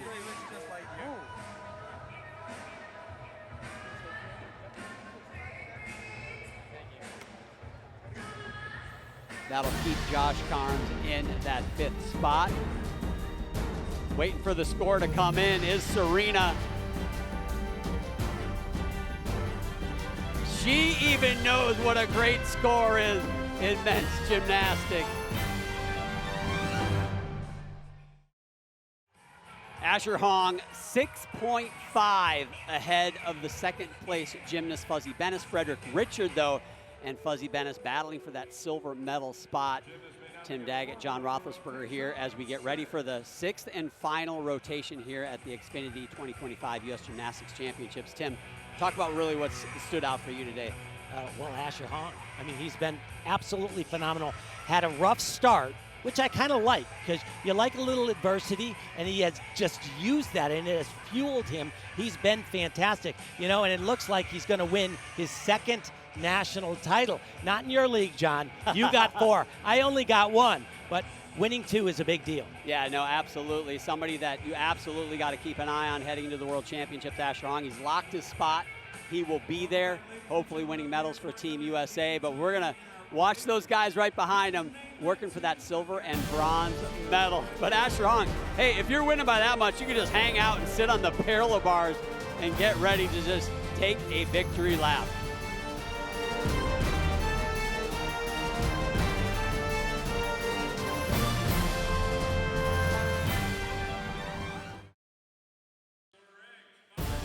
If you watched the U.S. men in Paris last summer, one thing you saw right away was the passion, the enthusiasm, and the teamwork. Well, it's evident today in 2025. They are trying to get back on that train in Chapter 1 to head towards L.A. Asher Hahn in the lead. One of his teammates in Paris in 2024 on that bronze medal winning team is Paul Judah. Guess what? Paul Judah is in the house, and he is with Brittany Erton. Oh, that he is, and he has been taking photos, signing autographs, a busy man as he's been here. Paul, you've been a busy man this past year. Just describe what's been going on with you. Oh my God, it's been the best year of my life. The Olympic Games, Team USA bringing home a bronze medal, and then of course winning an NCAA championship with my Michigan Wolverines. But I think the best part was having that proposal at the competition. So it's been a whirlwind of a year, and some people say, I don't think, Paul, you're going to have many more better years than this. And that moment right there, I don't know if anyone's going to top that. But for you, you are a spectator, a supporter today. How is that in comparison to competing? Oh my God, I'll tell you right here, right now, it's way less stressful. I love standing in the stands, being with the fans, seeing people that appreciate all the things that we've done. So it's terrifying to watch because these guys are doing incredible and big gymnastics. But for me, I'm just a fan. Well, Judah Nation does want to know, will you be back? Well, before I say that, USA Gym, everybody that's been a part of this big journey, thank you. This has been the journey of a lifetime. I've got no regrets, I'm full of joy, and I'm ready to move on with my life. So thank you so much for the ride and the emotions and the highs and the lows. It's been the best, best, best years of my life. Thank you, Gymnastics. Retirement for Paul Judah. That's a big announcement for people. How were the emotions when you ultimately came to this decision? I just realized that in this moment, there was nothing more that I wanted to achieve in this sport. I was so happy for all of the highs and the lows, like I just said, and I'm so thankful for the people that shaped me. You know, everybody sees the journey, everybody sees the Olympics, and everybody sees the accomplishments. But you don't realize there's thousands of people behind me that helped me do this. So thank you again to everybody, and the decision was easy. I just want to be here. I want to take my time and make my own terms. I want to end on my own terms. And sometimes you got to know when to walk away, and I'm happy doing that today. Paul, you will be missed on the mat, but something tells me you'll still be around this environment. Is that fair? That's 100% right. Whatever my role is, LA 2028, I'm going to be helping out. Oh, thanks so much. Really appreciate it. Thank you. Go Blue. John. That was beautiful. Thanks, Brittany. What a career for Paul Judah. NCAA all-around champion, NCAA team champion, world medalist, Olympic medalist. I tell you what, nothing to regret, most certainly, for Paul Judah. He's moved on to a real estate career. We wish him the best of luck and hope to see him around many more times. And his fiance said yes. I thought he would have said yes to the proposal. Is more important than the actual proposal. All right, Asher Hahn now trying to go not only for the national title right here, but he could win by a record margin. He's got a 6.55 lead. Sam Mikulak holds the record currently with 5.55. I suspect that is going to be not a problem for Asher Hahn. Tricky move right here. Very well done. His coach, Tom Galimi, told me they took some stuff out on parallel bars to try to get him to just be a little looser, try to show it off a little more. Super hard dismount though. Full twisting double. Oh, baby. That is big time. So hard. Absolutely. His second national title in the all-around. It is a done deal at this point in time. It was almost a done deal. He almost didn't even have to go.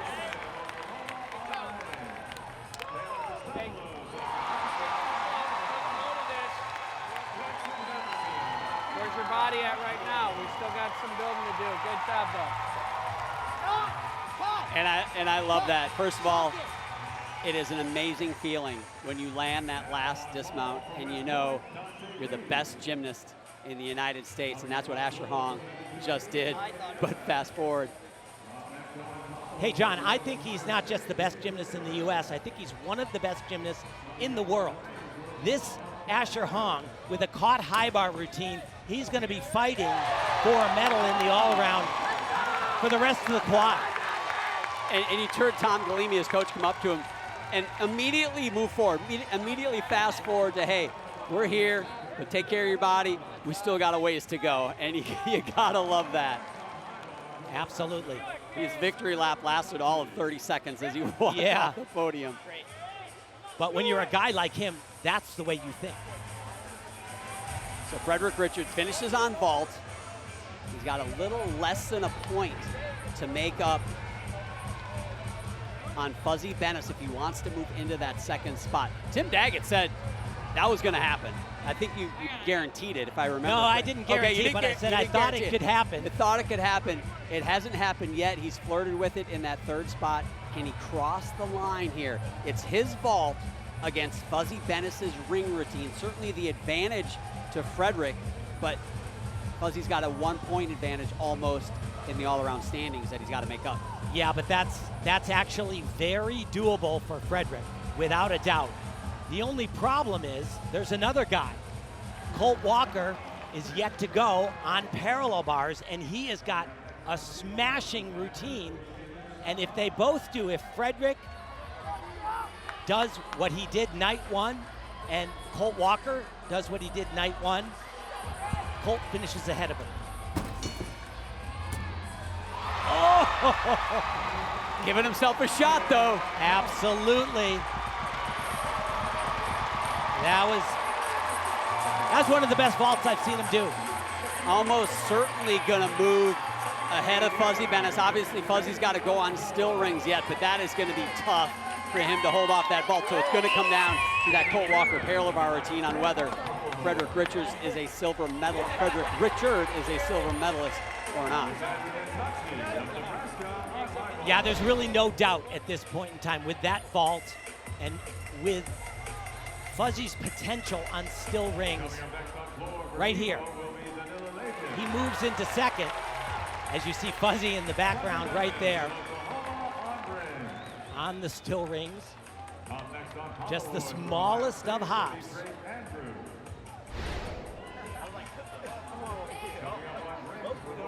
And you know, another thing is Frederick is very passionate about. Let's go! Build off this! Knock it out! Your man! The consummate cheerleader, Asher Hong, with that 14-0 on parallel bars. Confidence, man! And he may look all intense, but he's actually a fun-loving guy, joking in the gym a lot. What I was going to say is he's got a 3/10 neutral deduction that he took for the entire competition. And he did that because he wants to change the uniform. He wants it to look more contemporary, more like what other athletes are wearing. The FIG says that's not okay at this point in time, and so he gets a 3/10 deduction. He knew that coming in.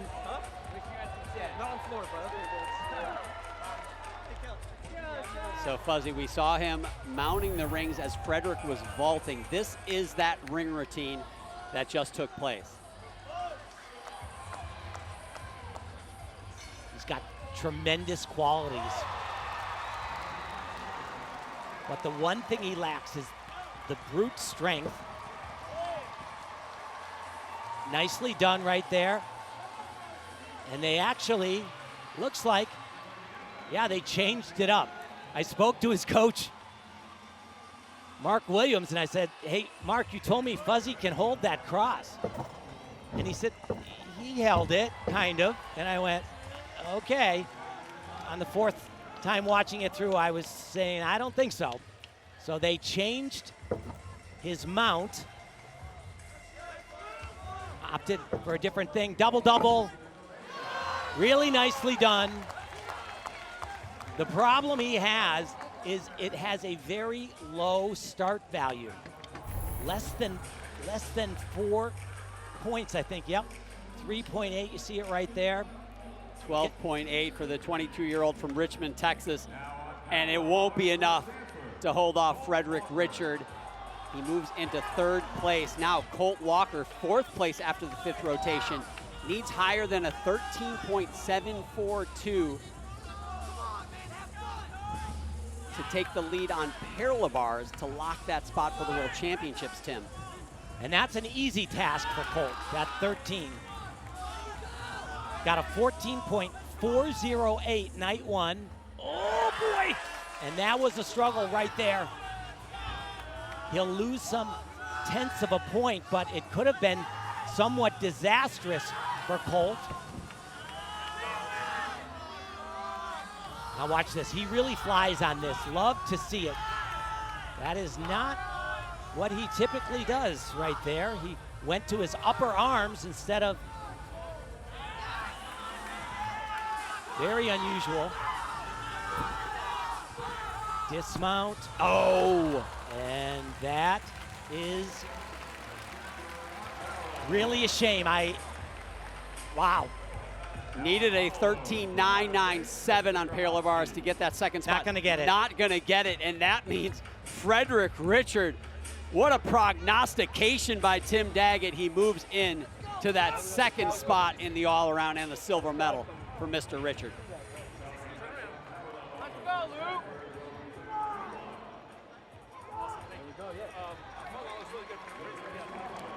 Always time for the fans, you gotta love that.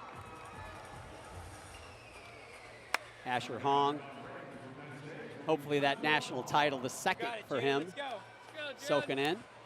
I remember last year at this time, John, do you remember it? Asher Hong was on the outside looking in. I think he wasn't even really close. And he really needed some big things to happen at the final trials to get that ticket to Paris. Stop this bleeding here, come on! Let's go, June. Put the Band-Aid on, let's go! Through the eyes of the family members.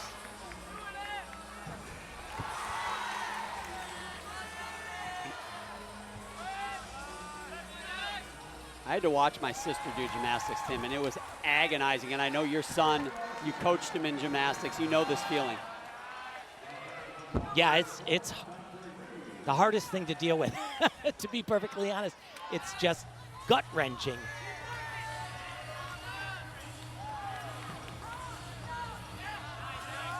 And I don't think anybody in the family knows how hard this is right here. Full twisting double. I know, so do you, John. You don't do that on the playground in the backyard for sure. That is big time gymnastics and a big upgrade too for Asher Hong. Everyone can take a sigh of relief.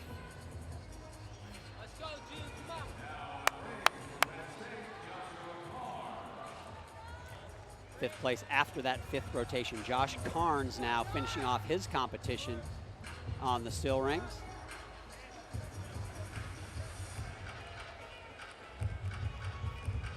I like to see a lot of the younger guys, though, really stepping up. You know, after an Olympic Games, it's always a bit of a rebuilding time. But this team, they have a lot of talent. This guy, absolutely. Like a cat. He has been like that since he was a little kid, John. I remember seeing him when he was about 11 years old, and he did something on rings, and I said, that's not possible for a 15-year-old to do. I was just so blown away. His coach in the foreground there, Randy Jepson, been around for a long time. I asked Randy, how many championships is this for you? He said, I don't know. All I know is we used to communicate in smoke signals back then. It's been a long, fantastic run for the head coach at Penn State, Randy Jepson, there in the left hand of your screen.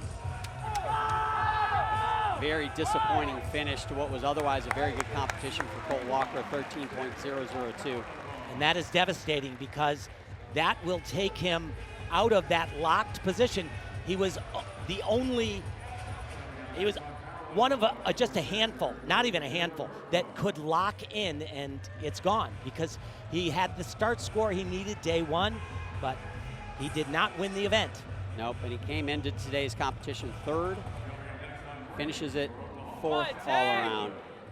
Be thinking about that parallel bar routine for a little bit.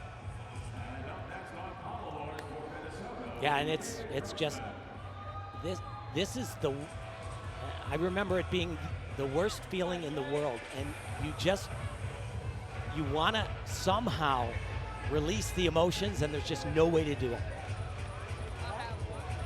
And finishing your meet on a mistake. I know I've done it, Tim. I'm sure you've probably done it in your career. You got to just let that thing simmer, and it's not a great feeling. Josh Carnes, 12.8 for his ring routine. That will keep him in that fifth position.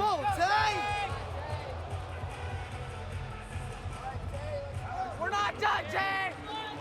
Come on, let's go! Taylor Burkhart, Stanford Cardinal, finishing up here on the parallel bars as well. Stanford, so many team championships in recent years. Didn't quite get it done, though, this year. They got second in a just nail-biter with the Michigan Wolverines. Not in the all-around competition, has an injured back into Pommel horse here, but certainly somebody I anticipate in the years to come, Tim, we're going to be talking about him in that top 3, 4, 5 in the standings. Without question. And you know, if he had done Pommel horse here, dealing with a little bit of a back injury, he would have, in my opinion, absolutely been in the hunt. Look at this right here, beautiful. 1 1/4, right into a long hang to a skill called a Moy.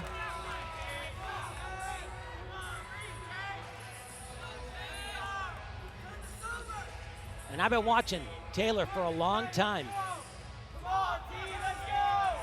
I thought he was going to get some bigger accolades earlier on in his career, but they are coming for this young man, Taylor Burkhart. Great job. A guy with just that raw physical gymnastics talent, but always kind of had a hard time controlling it and being consistent in competitions. His coach, Tom Galimi, right there, told me before the competition, said, we're getting him to slow down, to focus on the little things and just hit clean, and it's really seemed to pay it off here in 2025. Hey! Finish it up!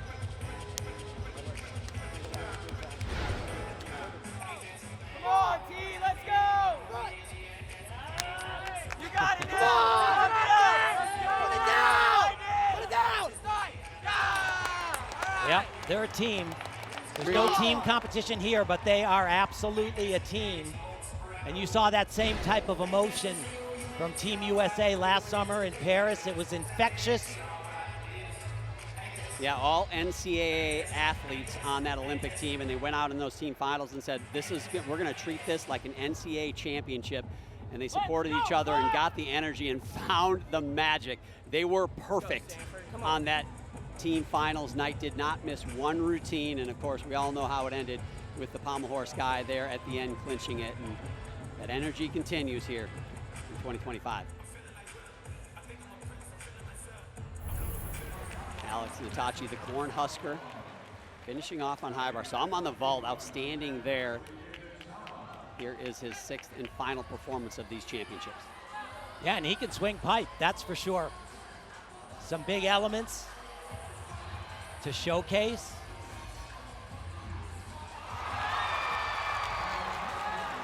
First release right here. It's a Lukin. Little bit of form though. That's the one thing. He's so tight and clean on vaulting. Needs to have that a little bit more on the other events. Look at this one though. Flies high.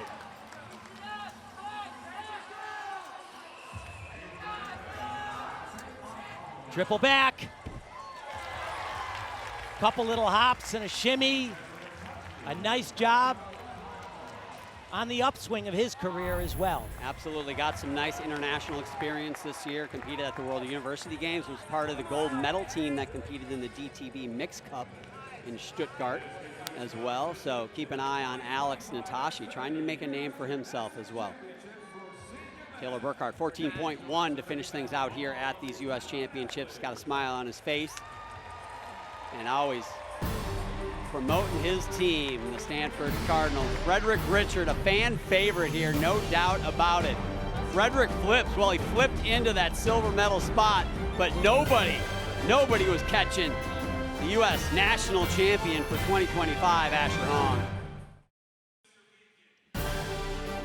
The 2025 Xfinity U.S. Gymnastics Championships is brought to you by Nike, bringing inspiration and innovation to every athlete around the world. Nike, the official partner of USA Gymnastics. By P&G, proud worldwide partner of the Olympic and Paralympic Games. By Sattva, unlock the superpower of restorative sleep. And by Xfinity, the Xfinity 5-year price guarantee, one internet price, 5 years guaranteed. As we bring the Xfinity U.S. Championships to a close, let's look at the booming moment presented by Xfinity. And I'll tell you what, if you don't think this is booming, you don't know what booming means. Check that out. The height, the flipping, and it gets even more dramatic on this right here. 3 flips. Stay on your feet, Asher. Boom! Just like today's winning performance, the Xfinity 5-star price guarantee keeps your internet steady and reliable. That was your booming moment presented by Xfinity. Your final results, Asher Hong in a record-setting performance. 7.465, the biggest margin of victory for a male or female gymnast in the history of the sport of gymnastics. Wow, what a performance from Asher Hong. And Brittany is with the record setter. That I am. And Asher, I don't know if you know this, a record set tonight in men's or women's championships for margin of victory. Just put into words what the second title means and just the dominant fashion that you did it. I mean, I feel great. I'm just grateful that all the training paid off.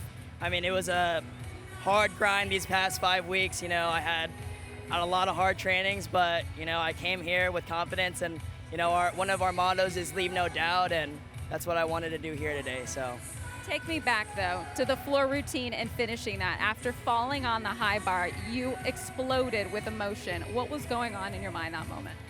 Well, I remember falling on high bar, and I felt like I got hit like a flash grenade, and, you know, I wanted to finish the routine strong. I was glad I stuck the landing. My head was kind of hurting afterward, but I was like, you know what, like, you know, it's not how you start, it's how you finish the competition off. And so, you know, our coach always emphasizes when there's a fall, you need to come stronger on the next event. And so I was like, let's do what I do in training, and, you know, let's hit this floor routine as solid as I can. So did that and more. A massive congratulations to you. John, he's got the cologne here. I don't know if he needs it anymore, though. The smell of sweet victory. Oh, that's the magic. That might just be the magic right there. Well, he referenced his coach, Tom Galimi. Well, Tom never had a shortage for words. This is Tom Galimi in the huddle after the competition. Hey, great job, great approach. I think when you guys focused on stopping the bleeding or just keeping the run going, that's when it looked like you guys were really cranking it and having a good time. If you had issues, you need to take note of it. This is a great learning experience. No matter where you're at, if you didn't finish as high as you wanted, you got to journal and take note of where you're at and what you're going to have to do to move up. All right? Great finish, great job. Really proud of you guys. 1, 2, 3.